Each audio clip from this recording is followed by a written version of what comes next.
Good evening, everyone, and welcome to tonight's conversation entitled The Unintended Consequences of Roe versus Wade. My name is Rita Pierre, and I am the founder of Black Ivy Media. I am also a licensed practicing attorney in the New York City area, and I will be your moderator for this evening's discussion. Recently, the Supreme Court overturned a landmark decision, Roe v. Wade. To give you a little bit of history and background, Roe versus Wade is the 1973 Supreme Court decision that found that access to abortion is a constitutional right. The decision found that the 14th Amendment includes a right to privacy that covers the right to abortion. Now, why was this case important? It was important because it protected a woman's constitutional right to an abortion without the excessive government intervention. Now, how did Roe v. Wade get overturned? It was overturned due to a case called Dobbs v. Jackson's Women's Health Organization. And now, how did this Dobbs case overturn Roe v. Wade? Well, Mississippi's new state laws places limits on abortion at 15 weeks gestation. The Supreme Court upheld that the Mississippi law was constitutional, thus overruling Roe v. Wade and allowing other states to place limits on abortion based on fetal age. Now, what does this now mean? It means that there's no longer a constitutional right to an abortion and that the legality of abortion rests in the hands of the states. So essentially, states get to decide whether or not someone gets to have an abortion. Now, as you can imagine, a decision of this magnitude has been difficult to accept, and it has caused many to go into a state of panic and fear. The mental health impact of this decision is great. Now, how does one cope? How can we find support? Where can we get support? People have questions, and tonight we hope to answer some of these questions. Here to help me facilitate this conversation is this amazing panel of health professionals. First, we have Nancy Adino. Nancy is the founder of Tailored for Change LLC, a practice focused on assisting humans and organizations through their transformational journeys via individual groups and workshop support. Nancy focuses on the human experience with awareness, authenticity, and vulnerability. She is a Gestalt therapist, a trauma therapist, an addictions counselor, and a Daring Way facilitator, allowing her to provide tailored services to her clients with empathy, accountability, compassion, and curiosity. Welcome, Nancy. Thank you. Next, we have Dr. Rick Moniza. Dr. Rick Moniza is a psychologist in private practice and on faculty at the Gestalt Center of Psychotherapy and Training. Rick specializes in working with children and adults with neurodiversities and the LGBTQAI+ population. He has presented workshops to teachers, parents, and medical professionals on anxiety, social skills, conflict resolution, and therapeutic techniques. Welcome, Dr. Rick Moniza. Next, we have Jeffrey Bruntley. Jeffrey Bruntley is a licensed clinical social worker and executive director of Finding Clarity, a mental health service provider aiming to help those in need find inner peace and mental clarity through personalized counseling. He's worked extensively with children, adults, couples, and families in a number of areas, including addiction, family conflicts, family child separation, adoption, and school-related behavioral problems. Welcome, Jeffrey Bruntley. Hello, thank you. Next, we have Dr. Camille Gardner-Beasley. Dr. Gardner-Beasley is a board-certified family medicine physician with OB fellowship training. She was in practice for 20 years with a focus on women's reproductive health. She trained in Pennsylvania and California. With a military background, she has had the opportunity to practice in different states and clinical settings. Welcome, Dr. Gardner-Beasley. Thank you. Hello, everyone. And last but not least, we have our dynamic duo, Christine Vargo and Josephine Vargo. Christine Vargo, a licensed clinical social worker, and Josephine Vargo, a certified professional coach, are co-founders of Full Expression, the Human Condition. Their practice focuses on helping clients develop awareness, curiosity, self-trust, self-compassion, and discernment through one-on-one therapy or coaching in their collaborative group healing programs. These partners in life and business believe that doing your individual work leads to better ourselves, our community, our country, and our world. Welcome, Christine Vargo and Josephine Vargo. Hi, everyone. So, as stated in the brief introduction, there is a great mental health implication here with this decision, right? This Roe v. Wade overturn. And, we want to get into some of these questions that will hopefully provide those who are tuning in or those who are going to be tuning in afterwards with, either tools, coping mechanisms, a sense of hope for the future, as this situation can obviously appear to be hopeless to many. And so I'm really excited that I have you all here today so that we can really dive into these questions surrounding mental health and this decision of the overturn of Roe v. Wade. And so, Jeffrey, I would like to actually start with you. I want to really kind of get into how having an abortion has an impact on mental health. Well, thank you for having me. Having an abortion and having the need for having an abortion certainly has a significant impact, I think, on people's mental health and well-being. First of all, the decision to have the process of going through and having to make that decision as to whether or not to continue with a pregnancy or to terminate. And as many may or may not be aware, there are a lot of reasons why people terminate pregnancies, and it may not necessarily just be elective. There are a lot of medical issues that can go on. There can be a number of complications, birthing abnormalities. And so that challenge can be very, very, very much a struggle or a difficult decision for any person to make. Sometimes folks have to make the decision to terminate a pregnancy because of some sort of complications with the pregnancy that may even cause their own self some significant medical problems, if not death. And so that can lead to a number of, emotional struggles, both with the moral side of it. Is it appropriate to do this or not? It can be long-lasting challenges within a relationship. Is this appropriate? Is this something, how is this going to impact our ability to function as a family, if it's a family unit, parenting, coordination of additional, resources that are out there, restraining some of those. And all those can add to, to stressors that are going on in someone's life, as well as, the guilt and pressure and the strain of having to have made that choice in any way, either direction or not. I've had both a number of clients, as well as people have known personally who had to make those decisions. They often talk about the challenge that they had to go through in making that choice, but nonetheless, they were able to make that choice. Nonetheless, in some situations, they were forced to have an abortion, even though they did not want to, because of the medical complications, associated with the pregnancy, whether it be hypertension or other life-threatening issues for that person, and the impact that would have on not just them but their family. And so they were forced to make those kind of decisions. And also, the strain it puts on physicians and healthcare providers directly, as well as a secondary trauma. And even if you're a physician, you oftentimes you'll have to make a decision. And as with the many physicians that I know, and I know quite a few OBGYNs, and they talk about, in the moment, time really slowing down and having to act quickly. If there's something, because anything can go wrong, and oftentimes things do go wrong in a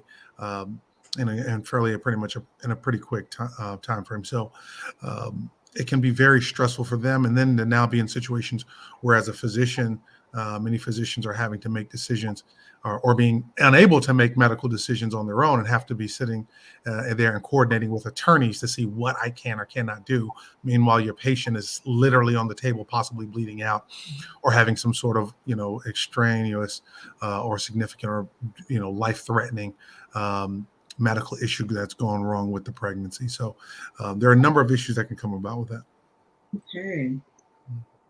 Now, Nancy, I kind of would like for you to maybe talk a little bit about how the lack of abortion access would impact. I know that Jeffrey went into, how having the abortion can cause a lot of mental strain, but I want to kind of focus on this lack of access portion, because that's really what we're being faced with, essentially, with this decision, this lack of access. And I think that elaborating on that a little more, so people can really get the full picture of what many are facing as we speak, would be eye opening.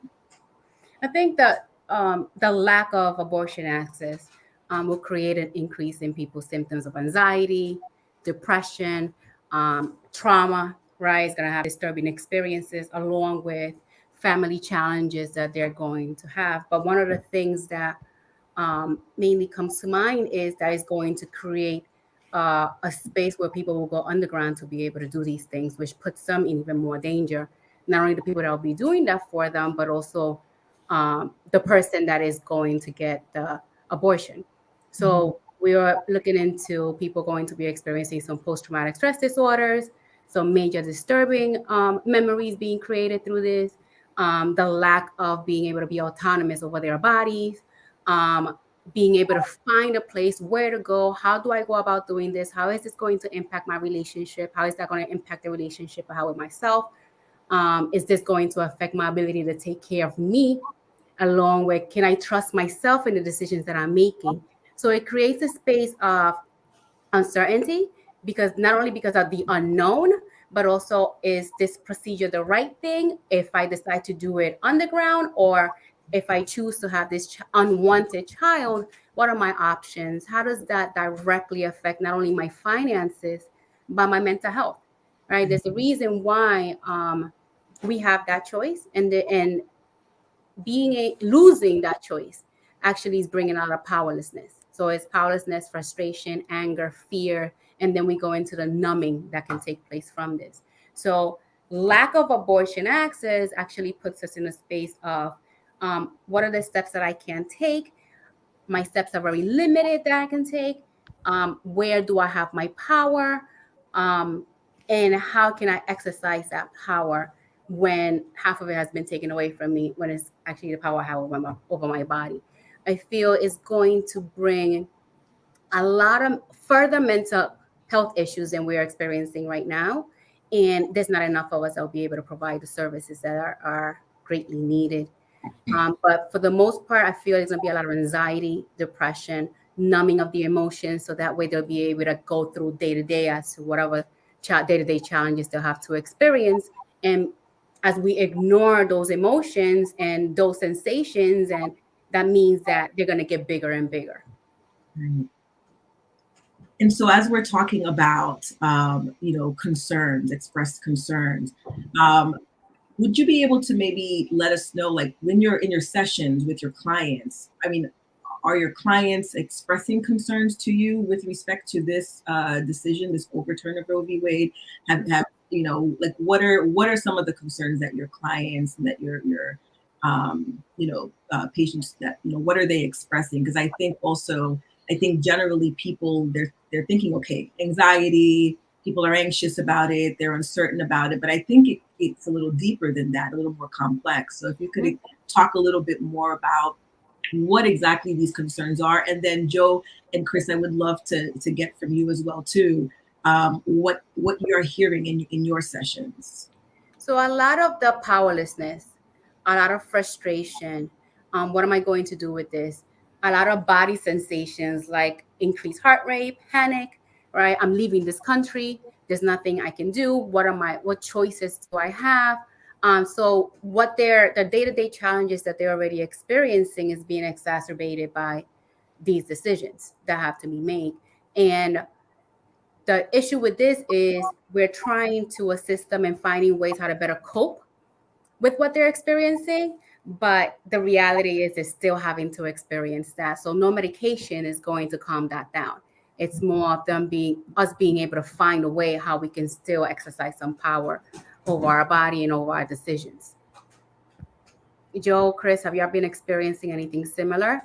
Yeah, I think similarly, there's a lot of the hopelessness, and we, aside from one-on-one sessions with clients are a lot of what we do is group work. And it's purposely like the collaborative group healing, as you mentioned, Rita, is, you know, intimate group settings where we sort of set this container and it's a safe space. And as a group, we come up with agreements on, you know, everything from how we're going to communicate to holding space for one another, regardless of opinions or backgrounds. And so what's really interesting is people are just tired. I mean, it's like we've been going through so much collectively, and anytime there's anything that happens where we're impacted collectively, it's going to enter our space. But we were talking about this recently. Unless you were born before 2009, you weren't taught how to deal with your emotions and feelings or express those things. So at any point in time in history, it's sort of hard for people to express things. And then here we have something where it's like we've been through, we're been through and still in pandemic zone, in and out of that, and mass shootings and so much that at this point people are just coming into groups and they're like, I'm just exhausted, I'm tired, and I feel like I can't talk about it in work because it's people have differing opinions, and so they're sort of holding things in. And that's a big one. I think people just kind of holding things in, feeling it in their body more, as you mentioned, Nancy. And what's nice for us is being able to have this space where people can safely just express things regardless of who's in the room. And, you know, everyone has different opinions about it, but we're able to respect each other's thoughts and just hold space for the fact that we're all going through this collectively, and it impacts all of us regardless of who you are and what you believe. So yeah. And I think to piggyback is that's one of the major challenges. The majority of people, we have not been taught how to manage our emotions. So we kind of go into numbing. Yes. So when we numbing ourselves, then it's just exacerbating what we are experiencing, which kind of leaves us in a space of what do I do next, or how can I cope with what's happening, and the exhaustion that comes with it comes with a shutdown as well. Right, which then leads to the hopelessness. Yeah. Effect. Yeah. It's almost like a paralysis. I think some would, some would explain it as or describe it as a paralysis. Like there's fear setting in, there's anxiety setting in, and then they really can't move past that, and so therefore, so I want to talk about maybe some of the, I don't know if it's techniques or some of coping mechanisms. Like how are we helping, the clients kind of confront and address these feelings of hopelessness and with respect to this decision? Like, have you guys conducted recent sessions that were really the topic of this session was this overturn of Roe v. Wade, how people are processing through it? I know Joe and Chris, you have your amazing program that's helping people, and I kind of want to know maybe a little bit more about what are some of the coping techniques, because I think people who are tuning in who are experiencing anxiety, whether it's for themselves or for a family member or for somebody else, may want to kind of know like, what can I do, at least even if it's a temporary relief, like what can I do to kind of center myself?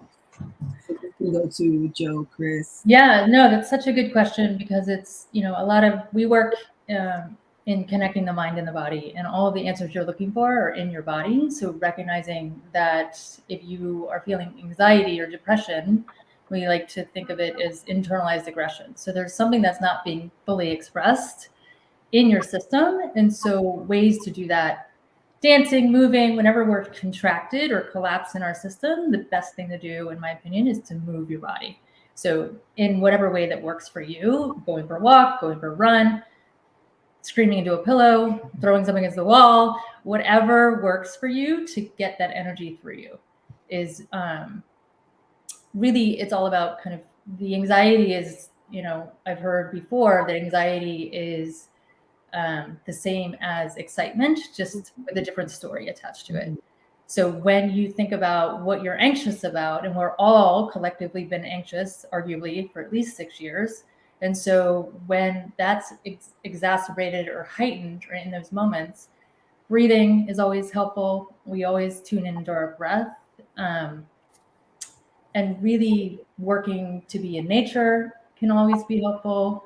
Taking a shower, washing your face with really cold water, all of these things can help you in a moment. I don't know if you have anything to add, Nancy or Rick or Jeff. For my clients, I just allow them to literally vent, to not censor themselves or their words, to be able to identify people that are supportive to them, who they can have conversations with.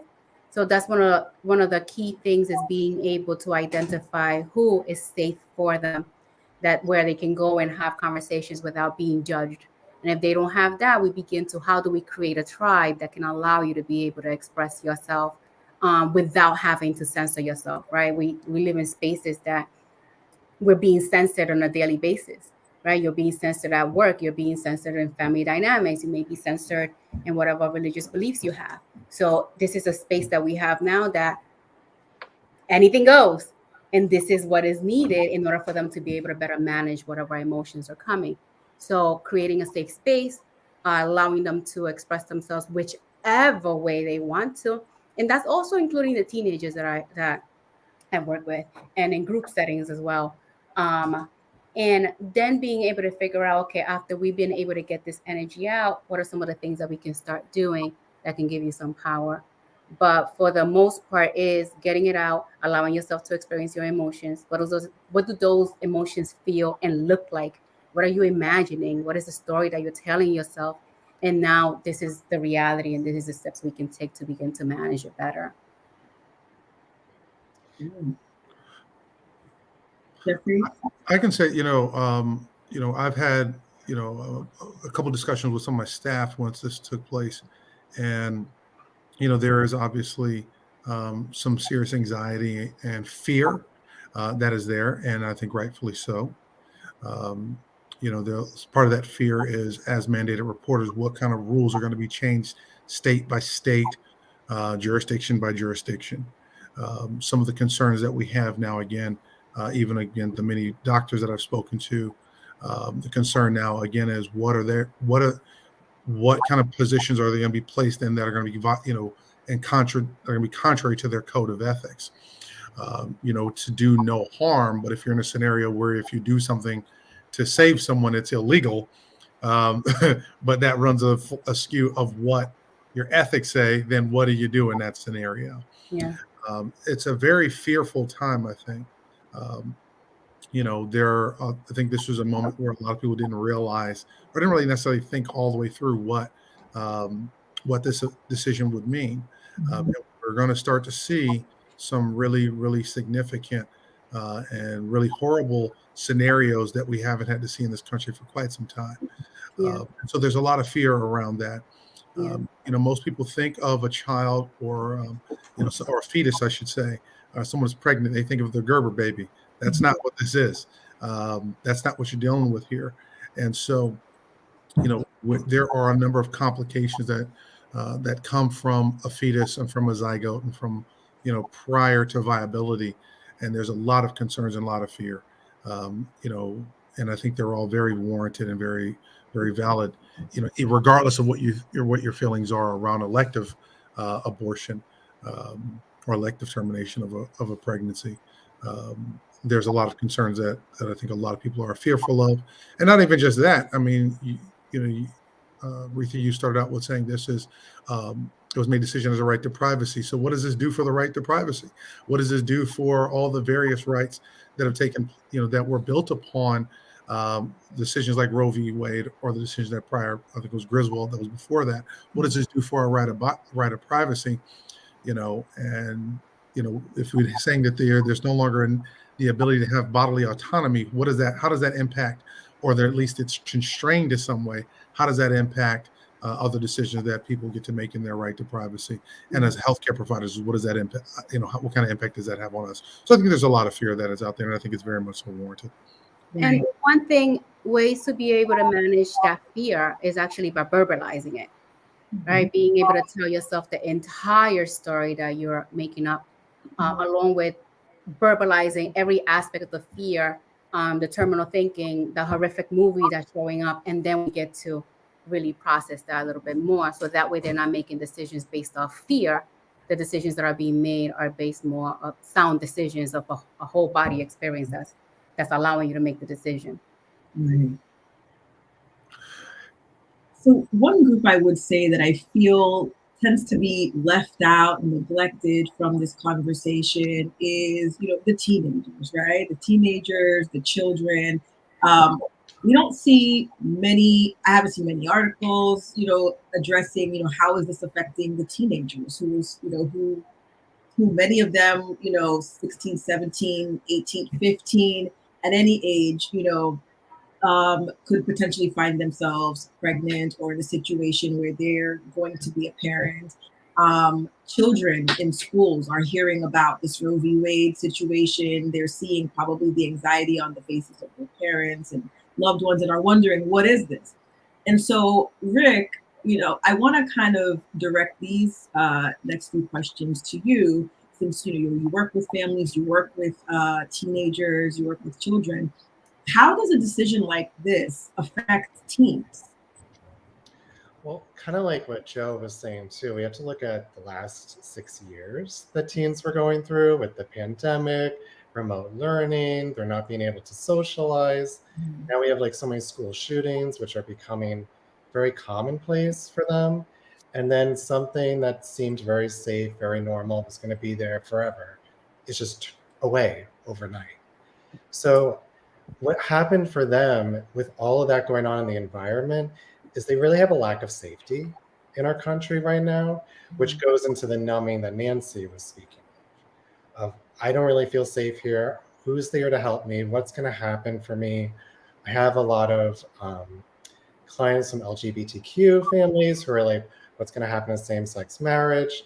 I have clients who are using period trackers and are afraid to continue to use them, thinking this data could be used against me. So there's a lot of uncertainty and just a lot of lack of safety for them right now. One group that I think really suffers a lot is college girls, especially with campus safety and security. There's a lot of questions from that, going away to schools in southern states. How am I going to get access? Are my parents going to help me? For a lot of teens, what happens is they'll have undiagnosed pregnancies from all this anxiety, all this uncertainty, and not having a place to go for. So they're very much in a place of just not feeling safe. Mm-hmm. Yeah. Right. And that, once you mentioned college, I'm like, I went to college. I remember my experience there, and like this is a real threat. And as you stated, southern states, right, like Texas, like Florida, like Mississippi, like Louisiana, states that have prominent schools but are in the South. What is the thought process now when people are picking their next home for the next 4 years, right? So I think that's also a group that I feel like people just tend to overlook. They tend to forget like the impact that this particular group can feel. Can we also say if that I may add to that?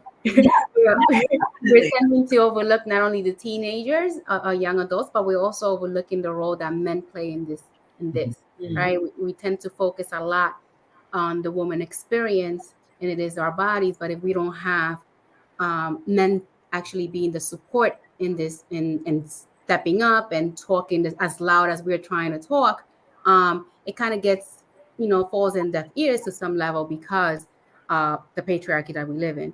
So I think men play a very big role in being supportive through this process and actually speaking their voices.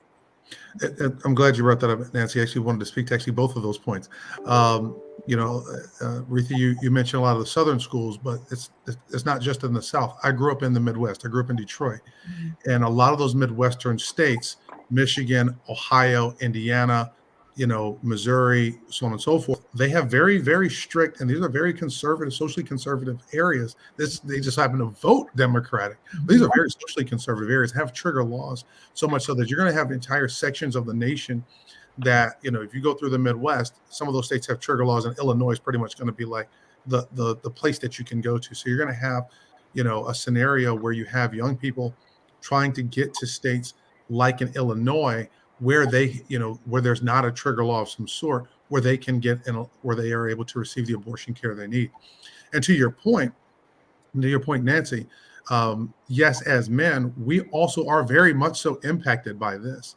Uh, you know, to put a little self-disclosure out here, there was a scenario a couple of years ago where my wife lost a child, and it was just because the placenta stopped functioning. And in that scenario, speaking with a number of my male friends at the time, actually come to find out how many other people had been in those similar scenarios. How many other people had to be in a scenario where they realized their spouse or their loved one or their sister or what have you were dealing with some sort of pregnancy complication, and they nearly lost that loved one.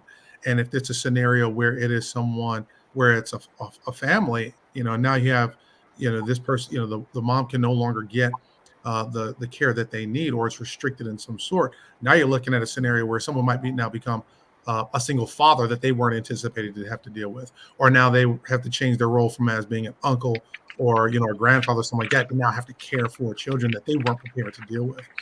And so men are very much so. We're certainly going to be, challenged by, impacted by this, and we're going to be impacted by this throughout the nation.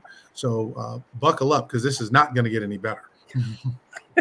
I'm sorry to be to be that way, but that's the reality. We can look through our history of our nation prior to the 1960s, where you got something as simple as birth control. Again, growing up in Detroit, look at the story of Aretha Franklin. She had to give birth to her first child, when she was 12 years old. By her, and she was pregnant by a man who was known as the slickest pimp in the city of Detroit, and that says a lot. Yeah. I think people are afraid of that, right? This idea that, if they are sexually assaulted and results in a pregnancy, what are their options? Like, what can they do? And I think that, a couple of my friends, we were talking about this the other day, children who are being, sexually assaulted by adults, 12 years old, they end up pregnant, like you said, Aretha Franklin. What happens? Like, what happens to these children who are, their innocence was taken away from them? They find themselves pregnant. Like, what do we do? Like, how do we protect these children? Because they're still children, even though they are, pregnant. Yeah. So, Rick, I want to kind of go into the coping for parents and teens, that experience unwanted or unplanned pregnancies.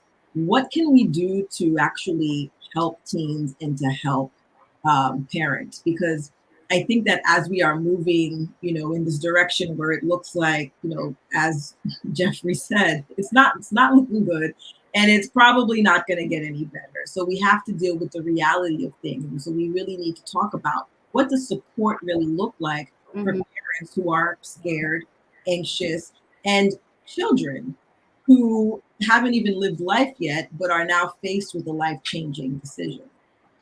I think the one main thing to do, which is never the most comfortable thing from parents, but is to have the sex talk with them.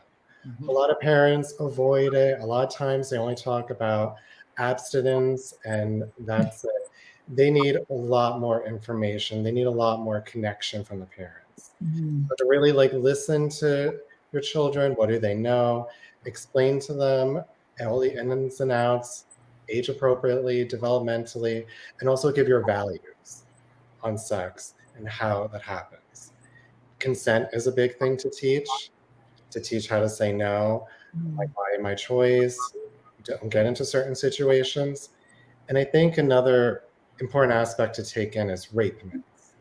So as a society, we've learned to victim blame women for rape.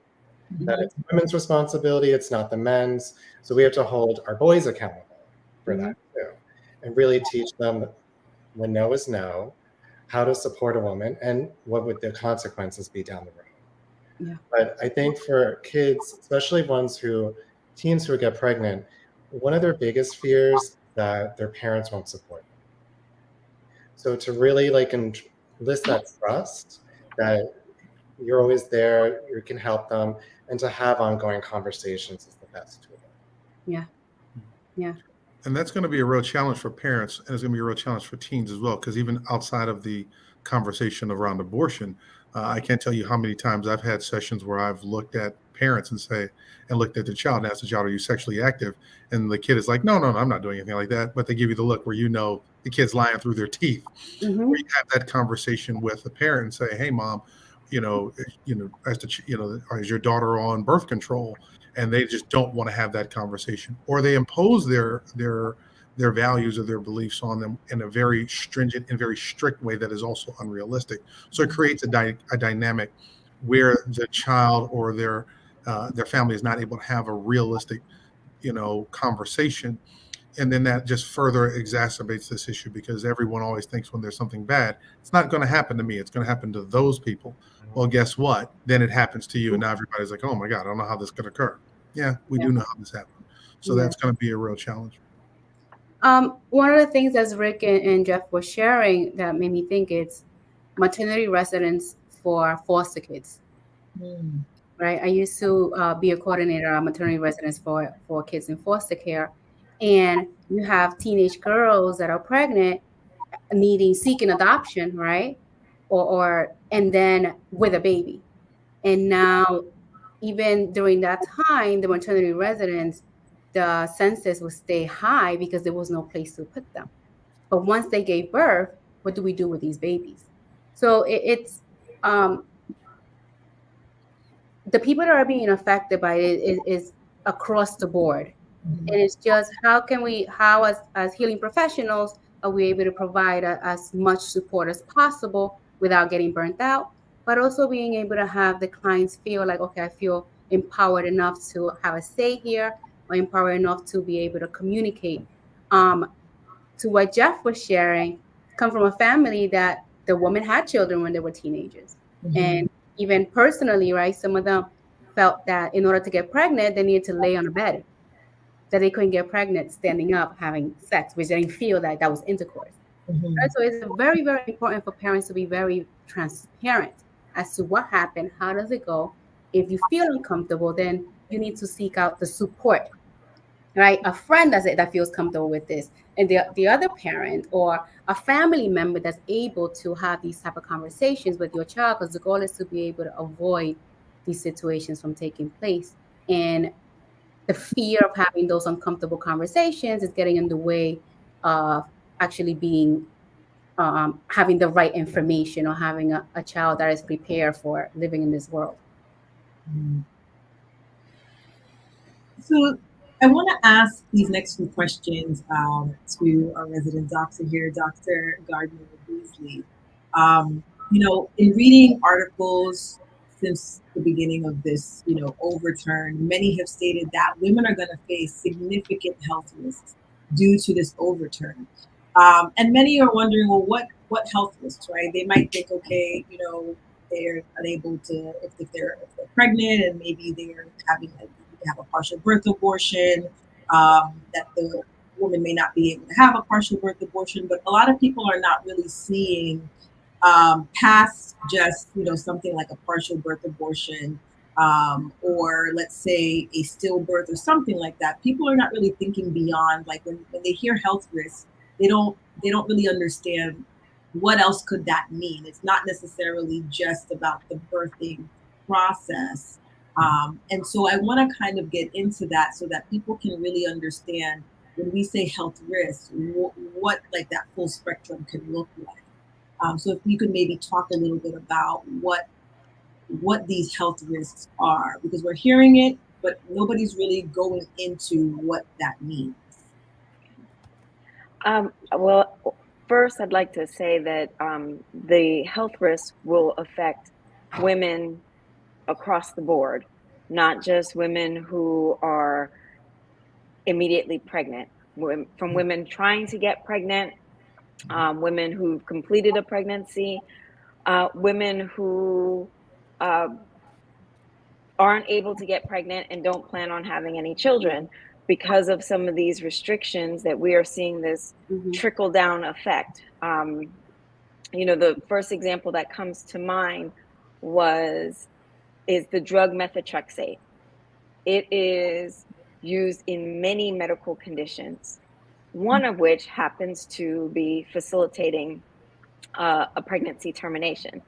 But it's used in many rheumatology, conditions, skin conditions. And recently there was a story about a woman with psoriasis who could not get her prescription of methotrexate because the pharmacist in the state where she lived was fearful that it may be assumed that the medicine was for a pregnancy termination.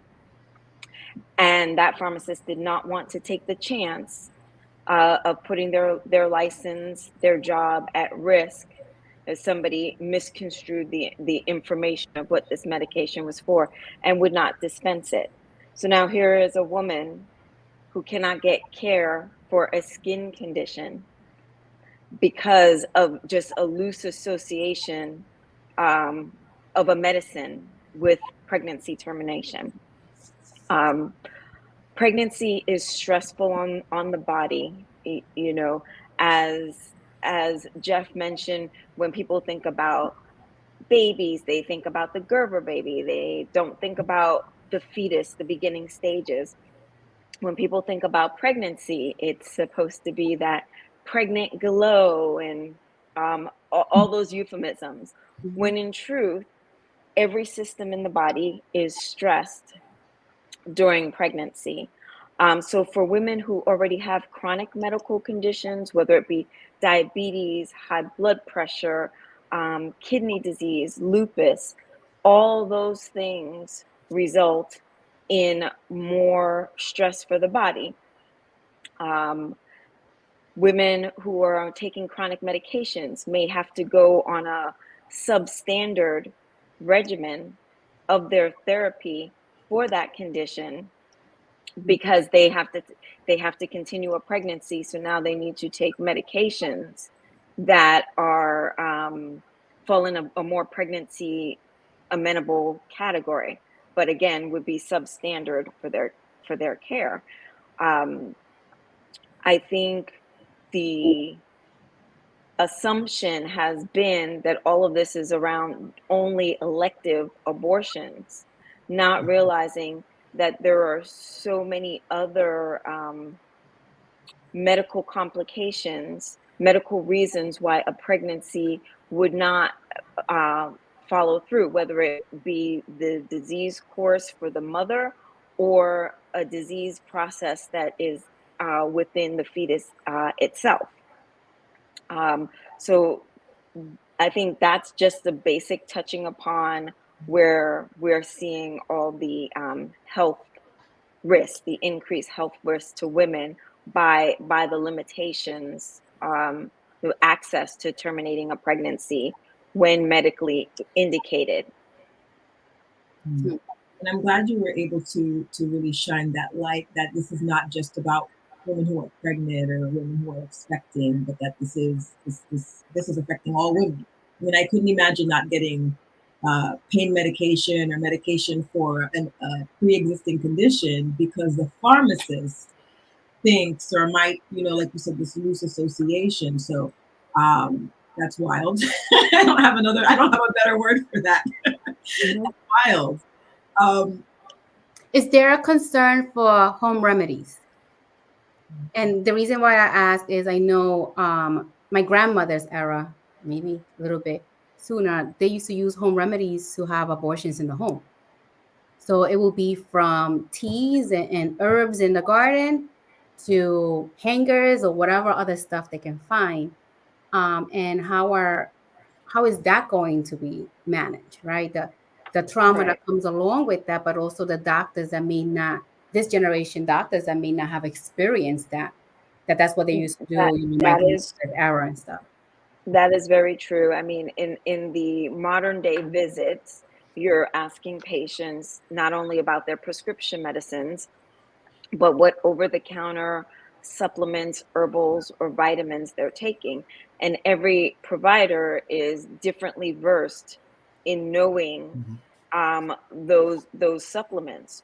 So there is concern for the drug interactions, as for you guys in the mental health space, when I talk to somebody about depression, anxiety, and they want to start a prescription medication, one of the first things that needs to be asked, are you taking like over the counter St. John's wort or something like that, because of the drug interactions? So now we're going to have to be concerned about patients with chronic medical conditions who are already on medications, and then they decide to use some sort of herbal home remedy for pregnancy termination, could lead to, hemorrhaging because the blood clotting system is affected, could lead to irregular heart rhythms, resulting in life-threatening arrhythmias, um,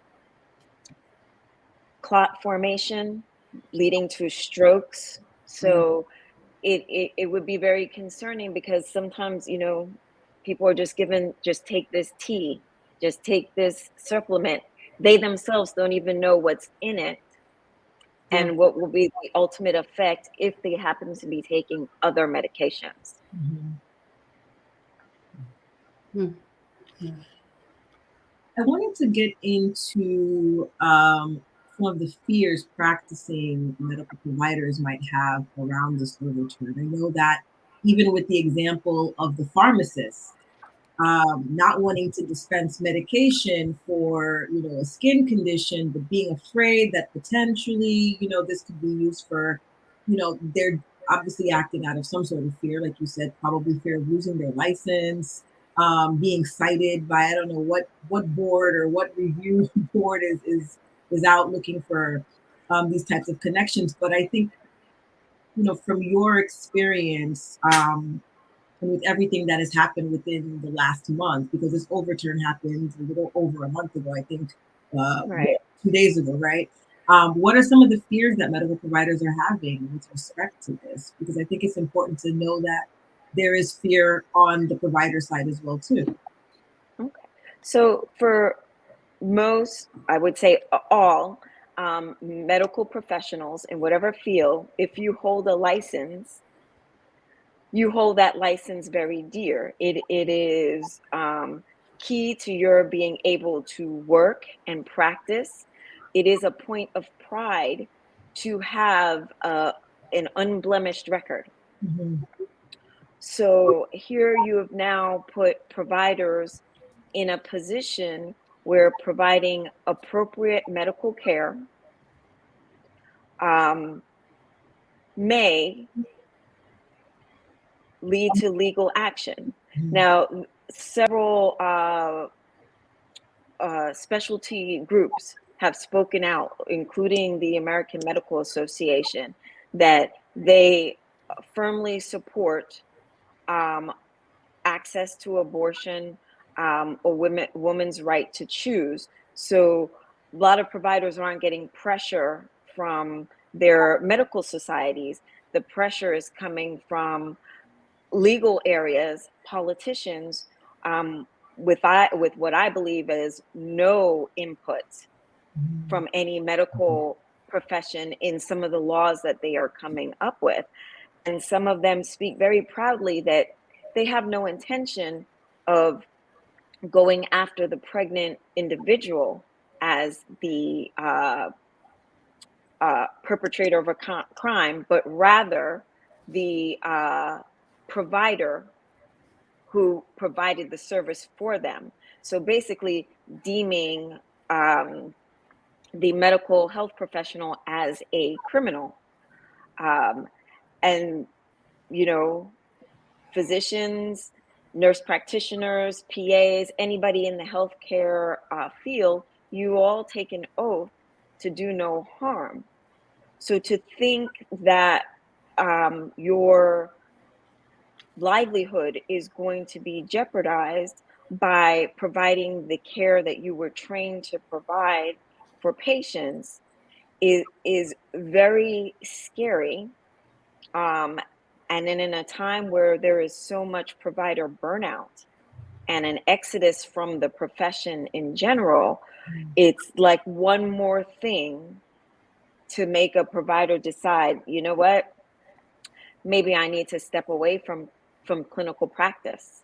Yeah. Or maybe I will just eliminate seeing this population of patients altogether, so then I'm not putting myself at risk of the situation coming up. If I may add, I mean, one of the things that you brought up there, and Dr. Camille, you could probably speak to this better. It seems to me then you're also going to run into an issue where there's going to be significant variance about the quality of women's health care, of especially amongst OBGYNs from state to state. Because if you're Absolutely. going to have in some states where it will be legal, you will have states where it is not. And therefore the doctors or the medical students and the residents who are in states where it is not legal will not learn how to do it, and will not learn how to do it properly. And so when then they're dispersed out into the world as physicians, you're going to have a whole slew of OBGYNs who are not trained and do not know how to perform, a potentially life-saving procedure. And then furthermore, that's going to impact, other economic issues, because then you're going to have people trying to decide, well, where do I go for jobs? Where do I choose to live? How much, what are the rules in that state and laws around that state, and how's that going to impact economic opportunities? Again, even just amongst physicians, if you're a physician and you're hiring at a practice in a state that allows for it, and you have someone that maybe they went to a medical school that has a high reputation, but you come in and say this person was never trained on how to do an abortion. Do you want that person running, being a doctor in your clinic or in your hospital, and now they can't perform the procedure, and it's too late to try to train them? Yeah. Right. So I mean, those were actually issues before the turnover of Roe v. Wade. Just certain procedures, no matter what specialty you're in, certain procedures unfortunately sometimes falls to the wayside in teaching because the resources or the need for them is not as high. So an example would be someone coming out of medical school who wants to be an ER doctor. They find the biggest, busiest hospital with the most trauma to go train. So they do things and learn things that the person who went to the small rural town, whose hospital is maybe 50 beds and really is more like an urgent care than a emergency room, they don't learn the same skills to the same degree. Now, it might be what you choose, and that's how you intend to practice. But again, there's always this question in the medical education. So how are we getting our residents trained, well-rounded in all the procedures, whether they continue to use them in practice or not, but that they had the training, they had the exposure. So now what was already a challenging training aspect for medical staff is going to be even more restricted. This just sounds like a national crisis to me. Like, the fact that they're saying, each state needs to come up with their own rules and regulations around this, but we're talking about interstate travel. We're talking about medical students who are eventually going to be going to different states. We're talking about, this just sounds like a whole national crisis to me. And so, the more we talk about this, the more, I think I get a little more enraged at the fact that this overturn happened, because it just doesn't make sense to me that we're leaving the power in the hands of the states. And, we're talking about all of these risks that can happen to women, to teens, the mental health impact. Like, this is something that, when we talk about unintended consequences, I had some of my friends who had hit me up. They're like, no, these are intended consequences. But I think the more we talk about this, we're finding more and more consequences that we didn't necessarily even think about. We were first putting this together. So, right. I think the goal was, maybe the intended goal was, we're going to lower the rate of elective terminations. Like, I think the mindset was only around that.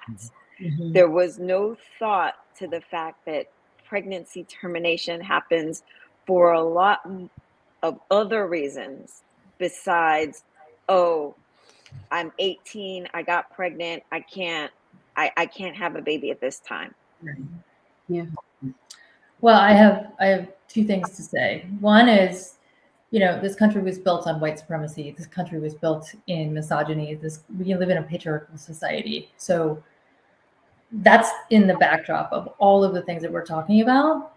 The other side of that is the human condition, how we heal, what we need to do. We expand and we contract. And so when we are in contraction, which we've been in for years, this is the thing that happens. We all get challenged. We all go through struggle. We essentially, I use the analogy today, actually, of a client being literally in the birth canal in his process of going through what we call in Gestalt death layer, which is into new life. What happens when we expand? And we expanded for 20 years. When I came out, we did not have the rights that we have now. And so looking out and zooming out and looking at when we talk about the unintended consequences, there's also a way that you can see and look at from a collective human experience. This is part of what we're meant to do in order to react or respond to grow into better human beings. And so we're all wired to connect. How are we going to connect? And this conversation connects us. We're not the same as we were at 8 o'clock. And so recognizing that we're all contributing to this conversation, and hopefully it continues, and the people who've joined us tonight, grateful for their willingness to listen and understand that this is part of the human condition, and we all have so much more work to do and tremendous choice that no one's ever going to take away from us, even if it's in the laws. Right. Yeah. That's So, all. Yeah. well, this actually segues into the next question when we want to talk about how do we raise community awareness? How do we provide assistance? And so, Joe and Chris, I want to kind of bring this to you, and then anybody else who wants to jump in on this. But what can we as a community do to raising awareness is one thing, but really provide assistance, right? Because our brothers and sisters are going to be in these different states, needing assistance, needing help that might come in the form of financial. It might not just be the listening ear, but some other aspects of advocacy. So what can we do? Yeah, I mean, one of the big things that we do in our work is really helping people connect to themselves. And in connecting to themselves, as you mentioned earlier, even talking about our bio, is if you start with you, and then that leads to a better you as a person, community, country, and then hopefully ultimately better world. And so I think we lose sight of how much we can do just even in our family unit. It's so easy to get overwhelmed. And I think that's the tough thing that's happening right now is the hopelessness leads to overwhelm of like, I don't even know what to do, because it's such a big issue that we can easily get lost in the like, well, I can't do anything, or I'm not a politician. So like, I voted and it didn't do anything. And so it's really being able to, sometimes it's just having to shut off the news for a bit to be able to center yourself and get back to you. And then it's asking yourself, what's in alignment to me? What can I do?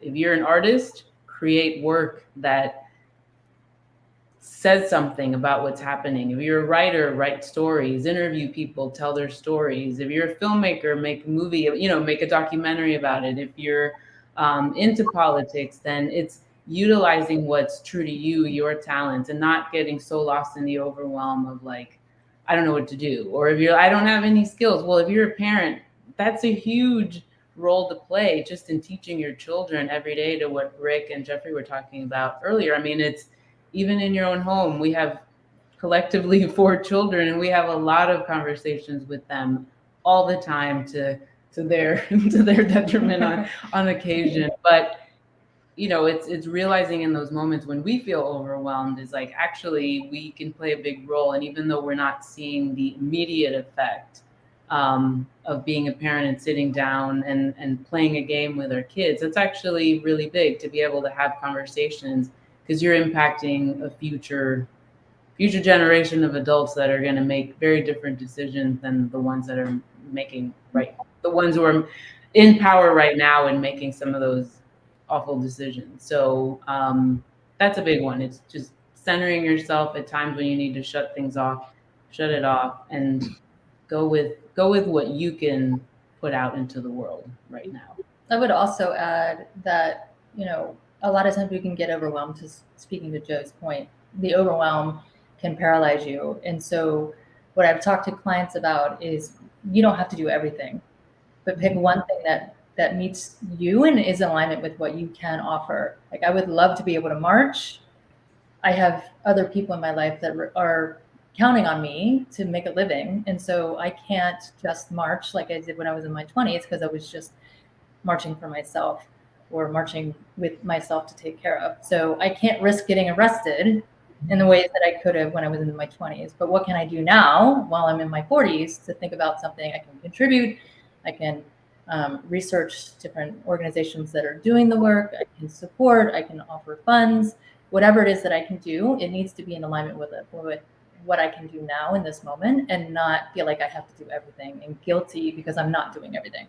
Mm-hmm. Yeah. I feel and since they share that, I'll share a little bit about what healing professionals can do, right? Because we also experience the powerlessness, the frustration, and the anger that comes with it. So it's actually allowing clients to be able to have this space during sessions. We feel comfortable enough to bring it up. Hey, how are you being impacted by what's happening in society? Because even if you don't watch TV, you may not in social media, you're still hearing it. To some level, you're hearing something, what's taking place. And even from that, how do we have our healing professionals speak up more? Being able to go to your local leaders and actually holding them accountable. What are you doing? What are we doing to support whatever neighboring states? Because that's where the majority of our power is, right? But mainly when it comes to healing professionals, how can we manage what is coming to us? And the best thing is you bring into the session from what you're learning, and then allow the client to be able to verbalize that. And then how do you want to utilize that in their bigger society, right? What makes sense to you? The anxiety and anger that you are experiencing, allow ourselves to experience it. Now, what do we want to do with that energy? And how do we want to utilize that and take action steps? But I feel healing professionals need to be able to start talking more and using their voice, not only whether it's to write, to do podcasts like we're doing, to talk with other healing professionals, to get together and write whatever we need to do in order to make this more visible and be able to share what we are experiencing and what our clients are experiencing, especially if they don't have such a bigger voice than we do. Part of the challenge will be for health professionals, and not just health professionals, but everyone who is on the side now, on the side of pro-choice, I should say, have to really realize the reality of where we're sitting at now. Now this is a political issue. Mm-hmm. And so, when you think back about how the anti-choice or quote pro-life movement came to this point, this is a result of a 50-year, 60-year, or about 50-year plan of effort and work and very diligent organization and patience built into an organized network.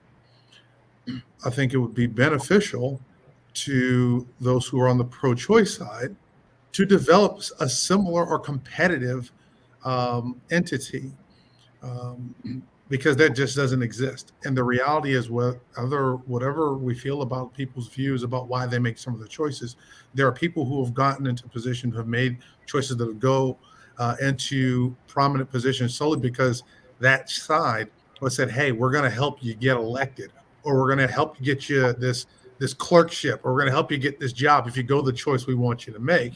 And they say, okay, well, it's going to benefit me. Screw it. I really don't have a strong feeling either way. I'll do what you tell me because it's going to benefit me and my side. The pro-choice side does not have that. So on one hand, I think the pro-choice side really needs to get themselves together and you're gonna have to bite the bullet. I mean, this is the kind of thing that especially people on the left hate doing, Right. but you're gonna have to get organized in that wet manner because that's the rules. And if that's the rules, a terrible rule is still a rule. And that's how you're going to get legislation passed. That's how you're going to get enough people into office so that you can get legislation that'll stick.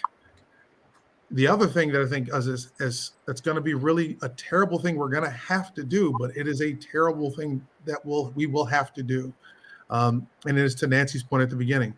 Some of these awful stories are going to have to be told, and they're going to be told up front. They're going to be told by the people who are involved in it. They're going to have, there's stories like we've seen about the 10-year-old girl. We don't have to, the girl wasn't necessarily disclosed, but you saw the reaction that we saw from conservative media to this story, to the point of we're trying to go deflect to everything else and try to pretend this didn't really occur because they're freaked out about it. And rightfully so, because again, they're effectively the dog that caught the car. They didn't anticipate this.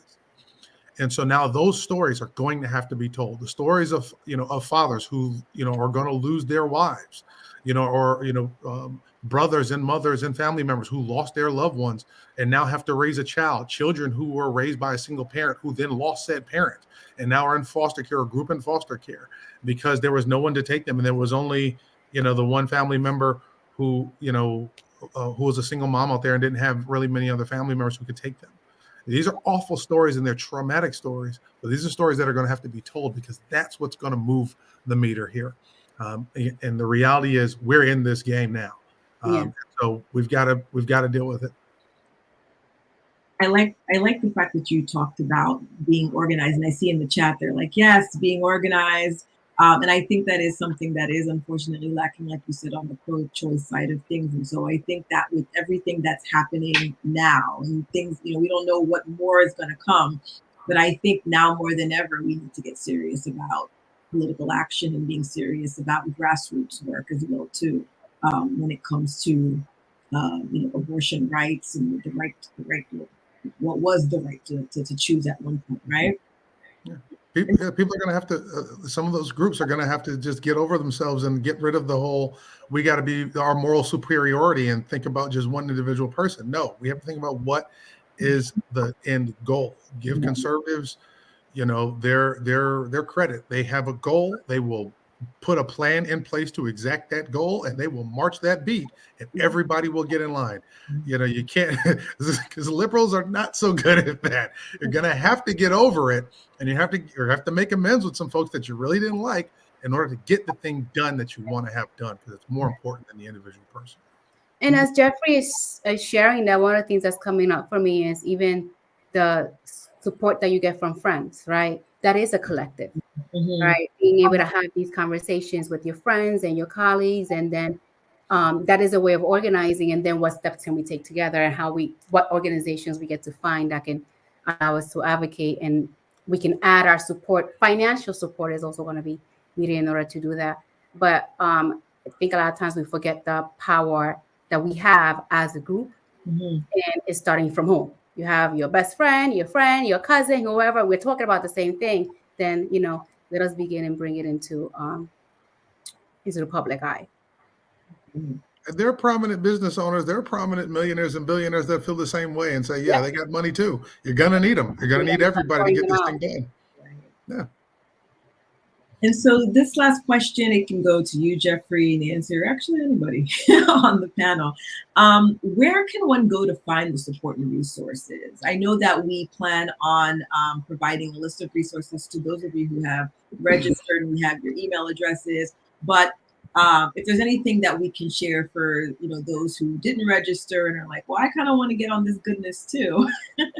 Any resources that we could think of that we could share for those who are really in that position where they're like, where can I go to find support? What kind of support? Mental health support or medical support? Could be both, but since we're talking a lot more about the mental health aspect here, let's talk about mental health support. Where can one go? Because not everybody is used to the idea of therapy yet. Some people are still trying to understand, what does that even mean? What is a coach? How is that? There's so many questions. We'll probably do another panel on that. But in terms of like, I guess, mental health support, emotional support, and resources, whether it be for the individual experiencing, this issue as the individual, either expecting pregnancy, currently pregnant, or just, that they have no rights at the moment, but then also support for loved ones and friends, right? Because it's not always just about the individual who is actually experiencing the trauma in a sense, but it's those who are beside them who want to be able to provide support. And I think oftentimes they don't know where to go to be that support for this individual who needs support, if that makes sense. Mm-hmm. So I will start off first with your community. There's community health centers that are federally funded, but they're all community health centers usually have mental health professionals there. And they accept from Medicaid to private insurance. Then it's kind of, we get to like the group practices, like the mental health group practices, and you have your individual providers that you can find us through Psychology Today, Hello Alma, Black Therapists Rock, Clinicians of Color, where people usually are accepting commercial insurance or private pay. There's another organization called Open Path, and that's usually, I use them when clients are not able to afford individual therapy sessions or even groups. They're able to go there and are able to find therapists that are well-trained like we are at a lower rate, participating in group therapy, finding groups, support groups. A lot of places provide free support groups, or even if you find group support that they usually charge you like $40 per session or $35 per session or $50 per session, that you're going to come out to be cheaper than finding individual therapists, but at least you have a space as a collective you're able to participate in. Along with, from what I saw, Eventbrite has a lot of things going on, and a lot of things are also for free. So you're able to go to those spaces and get support for this experience. One thing I feel like we didn't get to mention is some of the unintended effects of this is the people that are ones, if they have to carry a baby to term, the postpartum depression that can show up. So postpartum depression doesn't only show up when you deliver a baby that you want to keep, right? It can also show up when you just deliver a baby or even have having to have a termination. So those are some of the things that we didn't get to discuss a little bit more, but it's going to be needed. Doulas, sometimes maternity residents offer support. Those are the things that came up for me.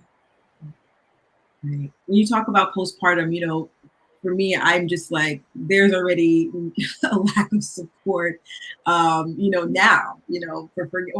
forget about this decision and, what else we'll need. But just right now, when we're talking about, Black maternal health, especially, and just postpartum support in general, there's already, not enough resources there. So, as you're talking, I'm like, this is just going to be even more crazy as time goes on for individuals who are experiencing, postpartum depression and anxiety related to either, unwanted pregnancy or termination or something like that. So I think that's definitely a good point.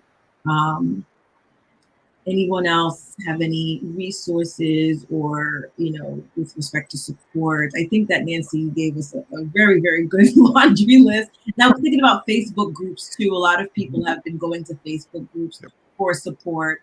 But I think that you always want to be kind of careful, right? Yes, there's a difference.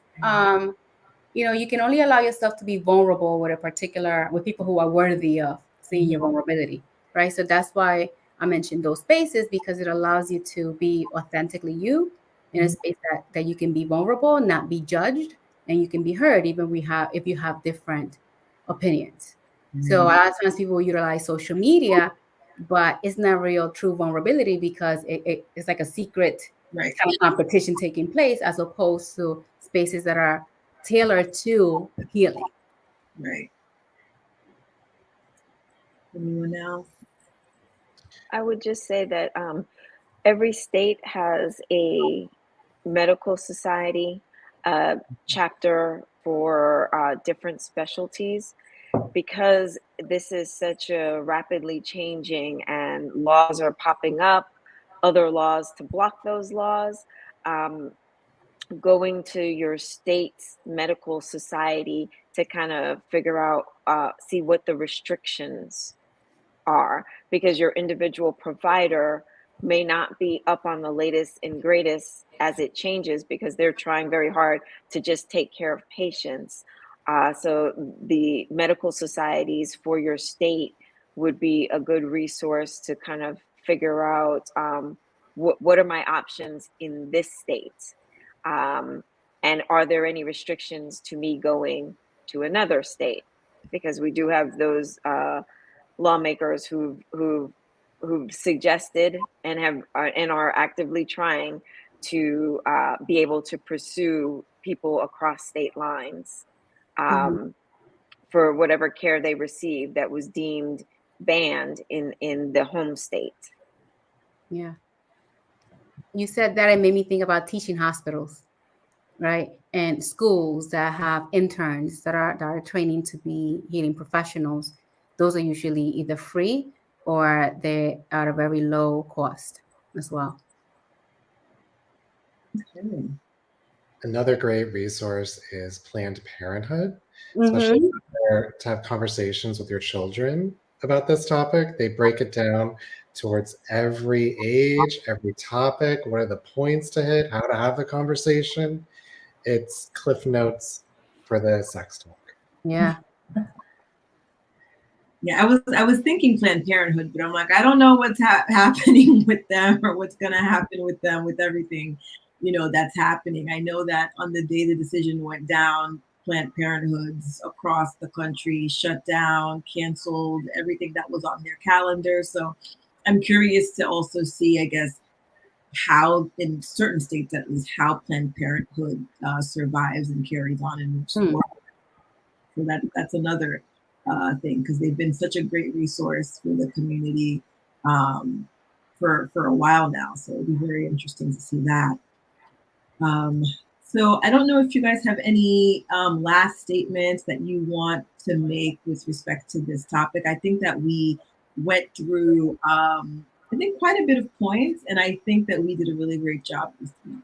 I'm going to say that, of course, a really great job of really highlighting some of the issues and really kind of taking, a deep dive into certain topics that we didn't really even plan actually to go into today. So I think that we really covered this unintended consequences and the topics of hopelessness and the topics of powerlessness, and really how to cope, which I think is one of the biggest things. People are just wondering, how do I cope with this news? How do I move forward? How do I help somebody who is currently trying to cope with this? And so I wanted to thank you all for just taking the time on a Tuesday night to share your knowledge, share your wisdom, and to really I think that there was some healing that was going on here. I think, just looking at the comments, people were really receiving what was being said today. And I think those who are going to be tuning in afterwards are going to have the same experience. So thank you so much for making the time to really educate us and assist us throughout this crazy process. For those of you who tuned in, and for those of you who will be tuning in afterwards, there's definitely more panels to come. This is the first of many. As you could decipher, I think, as we talk about one topic, we kind of were like, oh man, we need to kind of do a little more with that. But, because of the time, we have to adhere to the time, but there's definitely going to be many more panels to come. And so the resources, like I said earlier, will be sent to those of you who registered. If you're interested in receiving resources and information on upcoming panels, you can definitely send an email to info@blackivymedia.com. You can feel free to email us there as well with any questions or concerns. And I am going to share in this chat the websites and contact information of some of our panelists. If you guys do have any further questions or concerns, or if you are interested in booking a session for yourself or for a loved one, definitely check out everyone here. It came out, I copy and pasted it, but it looks a little jumbled. now that I'm looking at it. But I will send this information to those of you who registered. I will send this information to your email addresses so you'll be able to have it. And I mean, I think with that being said, everyone, thank you again for tuning in. Thank you, panel, for being here. And we will catch everyone at the next panel discussion. Thank you, Thank Rita. you so Thank you. much. Okay. Thank you for having us. Take care.